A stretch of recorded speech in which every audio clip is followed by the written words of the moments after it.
Hi everyone, welcome back to my series on the films by director David Lynch. For his second feature film, Eraserhead, wasn't an original project that he wrote. Brooks Film, which is a company started by Mel Brooks, the very same Mel Brooks who did The Producers and Young Frankenstein, what have you.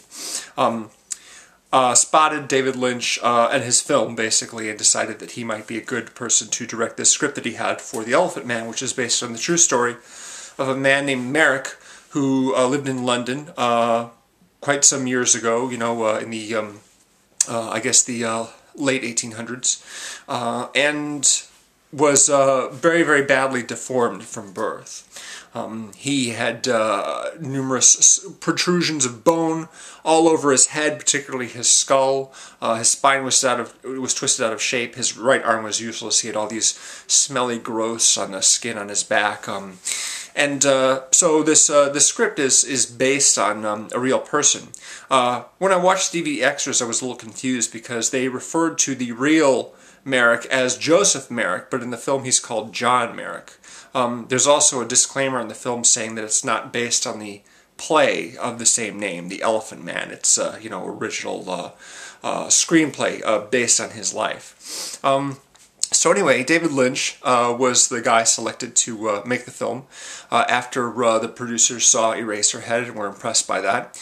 And I've only seen this movie one time before, and I hadn't actually seen it in widescreen, only the cropped version. And this is the first film that Lynch made in full widescreen, which is something that he was more known for. He didn't shoot all his films like that, but quite a number.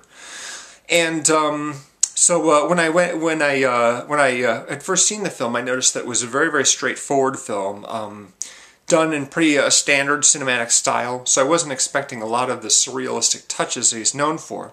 But when the movie started, the very first thing that happens is you see these close-ups of a woman's face kind of slowly moving in, these repeated close-ups, and this is superimposed shots of elephants moving around and everything like that, and it's all sort of dreamlike, and I'm thinking, oh, okay, I was wrong. But as it turns out, the surrealistic touches are actually very limited in this film. For the most part, it's a very, very straightforward story. The doctor, the English doctor, is played by Anthony Hopkins, comes across Merrick working basically in a circus in the freak show.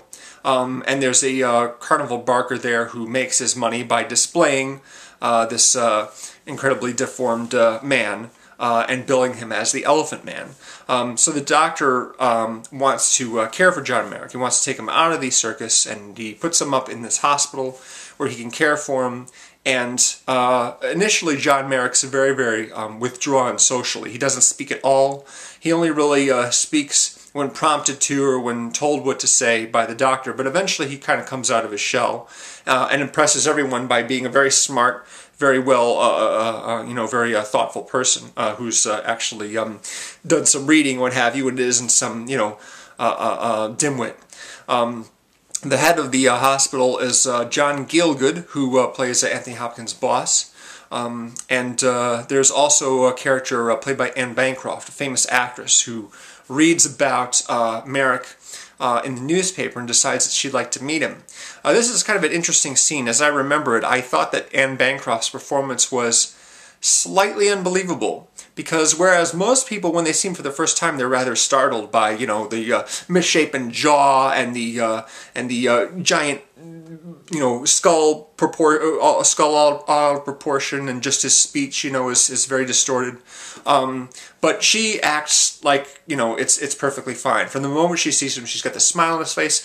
Very pleased to meet you, Mr. Merrick. They exchange pleasantries. She asks him about him. She offers him a book, what have you. And I thought, well, this is kind of odd. She must be either a really, really, really good actress, not to be startled by how he looks, or that's just an oversight. But in her first scene with him, I noticed actually there was a moment, she gives him a copy of Romeo and Juliet, and he starts flipping through the pages, and she just takes a moment when he's looking away from her to turn towards the wall where there's a mantle and just put both her hands on the mantle to kind of steady herself, because maybe she wasn't quite so prepared. Anyway, the carnival barker who was making his money off of John Merrick comes calling eventually. He's just like, I want my man back, you know, he's my livelihood, I want him back.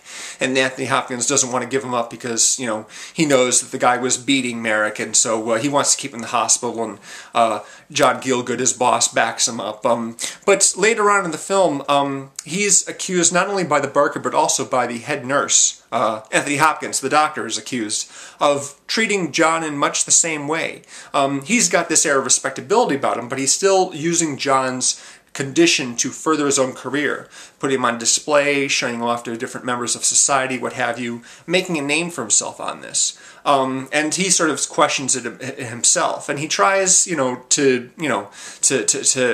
put John first and foremost, but he still has sort of some doubts about his own motives. And even after this took place, I thought it was kind of interesting, because late in the movie there's a scene in which he and John and a few other members of the hospital staff, they all get dressed up and they go to the theater to see a play. And wouldn't you know it, it's a play with the Anne Bancroft character appearing in it.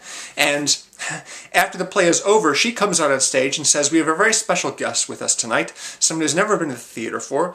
Please give a warm welcome to Mr. John Merrick." You know, when she points to the, the booth, the high-class box, whatever it is they call it, on the side of the theater.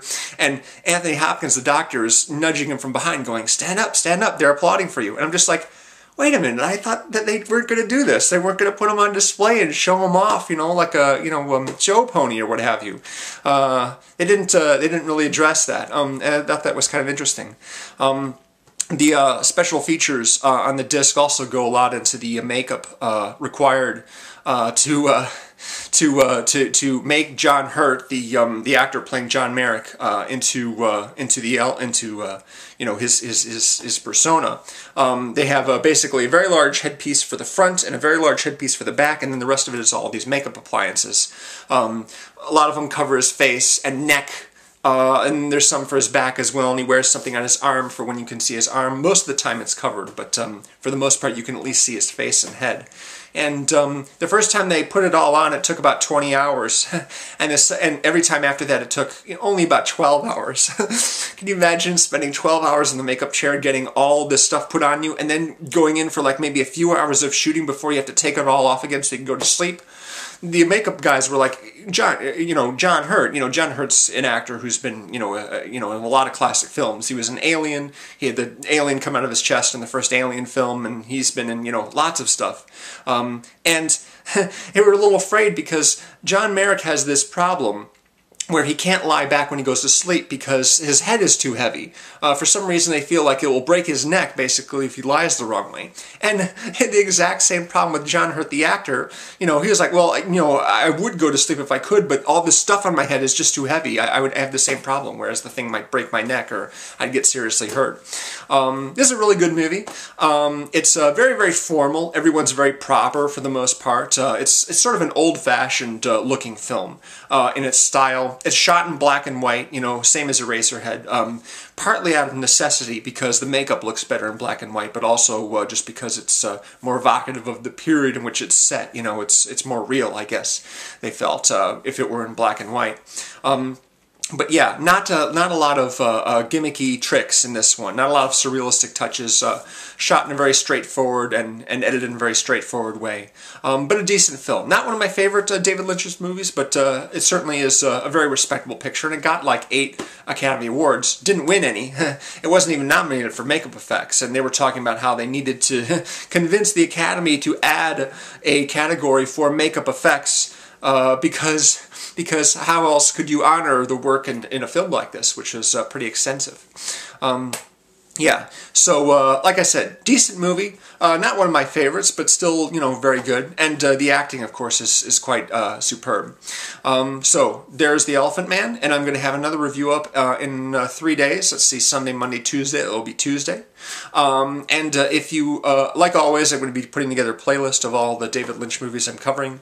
And if you want to make a video with your own reaction to any of these, of course, attach it to one of my videos. I'll add it to the playlist as well. So thank you very much for watching, and I'll see you again soon.